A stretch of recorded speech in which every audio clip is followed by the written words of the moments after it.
તો સોનામાં તેજીનો ટ્રેન્ડ યથાવત છે। એમસીએક્સ ઉપર સોનું 84,200ના સ્તરને પાર નીકળ્યું છે। ઉલ્લેખનીય છે કે યુએસ ચીન ટ્રેડ વોરને કારણે સોનાની કિંમતોમાં ઉછાળો જોવા મળી રહ્યો છે। સોનાના શિખરની વિગત લઈએ સહયોગી આરતી મહેતા પાસેથી। આરતી, સોનાની ચમક કયા કારણોથી સતત વધી રહી છે?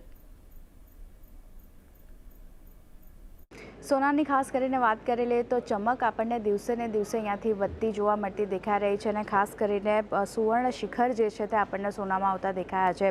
રેકોર્ડ સ્તર પર કિંમતો આપણને સ્થાનિક બજાર અને ઇન્ટરનેશનલ બંને માર્કેટમાં આપણને પહોંચતી દેખાઈ રહી છે। એમસીએક્સ પર વાત કરી લઈએ તો લગભગ 84,200ને પાર ભાવ આપણને પહોંચતો જોવા મળ્યો છે અને કોમેક્સ પર વાત કરી લઈએ તો અહીંયા પણ 2,900ની નજીક આપણને કિંમતો જે છે તે ઇન્ટરનેશનલ માર્કેટમાં પણ પહોંચતી દેખાઈ રહી છે। યુએસમાં સ્પોટ ભાવની વાત કરી લઈએ તો લગભગ $2,855 ઉપર આપણને સ્પોટ કિંમત જે છે તે આપણને કોમેક્સ ગોલ્ડ પર પહોંચતી જોવા મળતી દેખાઈ રહી છે।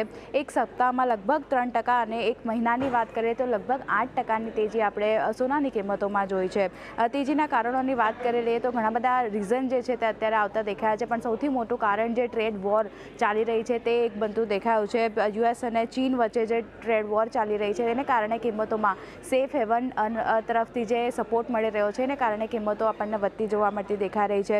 અમેરિકાએ ચીન પર જે ટેરિફ લગાવ્યા ત્યારબાદ ચીને પણ અમેરિકા પર જવાબી કાર્યવાહી કરતા ટેરિફ જે છે અમેરિકાની 80 જેટલી વસ્તુઓ પર ચીને પણ ટેરિફ લગાવ્યા છે, જે 10 ખાસ કરીને ફેબ્રુઆરીથી જે યુએસની 80 જેટલી પ્રોડક્ટ છે એના પર ચાઇના જે છે તેના ટેરિફ 10 ફેબ્રુઆરીથી આપણને લાગતા જોવા મળશે। અને ખાસ કરીને અમેરિકાએ જે ગાઝા પટ્ટી પર કબજો લેવાની વાતચીત ચાલી રહી છે તો તે એક સેન્ટિમેન્ટ જે છે તે પણ અસર કરી રહ્યા છે સોનાની કિંમતોને। ગાઝા પટ્ટી પર ખાસ કરીને કબજો મેળવીને વિકાસનું કામ જે છે તે અહીંયાથી અમે કરીશું એવા નિવેદનો ટ્રમ્પ તરફથી જે આવ્યા છે ત્યારબાદ ફરી એકવાર જે સોનાની કિંમતો છે તેમાં આપણને ઉછાળો જોવા મળતો દેખાયો છે। આ બધાની વચ્ચે જે ટ્રેડ વોર ચાલી રહી છે એમાં ડોલર ઇન્ડેક્સની સ્થિતિ જે રીતે આપણને મજબૂત થતી દેખાઈ રહી છે, સામે રૂપિયામાં જે રીતે નરમાશ આવતી દેખાઈ રહી છે, આમ જુઓ તો ડોલર ઇન્ડેક્સ પણ 108ના સ્તરની નીચે અત્યારે કામકાજ કરતું દેખાઈ રહ્યું છે। એટલે ઇન્ટરનેશનલ માર્કેટમાં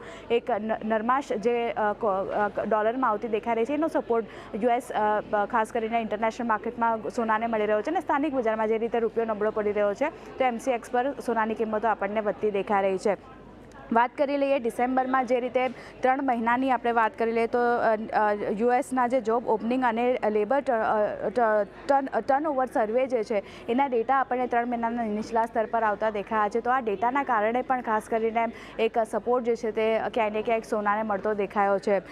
ચીને કઈ વસ્તુઓ પર ટેરિફ લગાવ્યા છે યુએસથી ઇમ્પોર્ટ થતી વસ્તુઓ પર તેના પર નજર કરી લઈએ તો ખાસ કરીને સૌથી પહેલાં તો ઓઇલ, જે યુએસથી ઓઇલ ઇમ્પોર્ટ થાય છે તેના પર 10% ટેરિફ ચાઇનાએ લગાવ્યા છે। એગ્રી મશીનની વાત કરી લઈએ તો ત્યાં 10%ના ટેરિફ ચાઇના તરફથી લગાવવામાં આવ્યા છે, પણ જુઓ કોલસો અને એલએનજી આ બંને પર લગભગ 15% ટેરિફ જે છે તે ચાઇનાએ અહીંયાથી યુએસ પર લગાવ્યા છે, જે 10 ફેબ્રુઆરીથી આપણને આ લાગુ થતા જોવા મળશે। તો આ ખાસ કરીને ટ્રેડ વોર એક મુખ્ય કારણ અને મોટું કારણ બનતું દેખાયું છે, જે સોનામાં સેફ હેવન ડિમાન્ડ જે છે તેને એક સપોર્ટ ખાસ કરીને અત્યારે સોનાને મળતો દેખાઈ રહ્યો છે।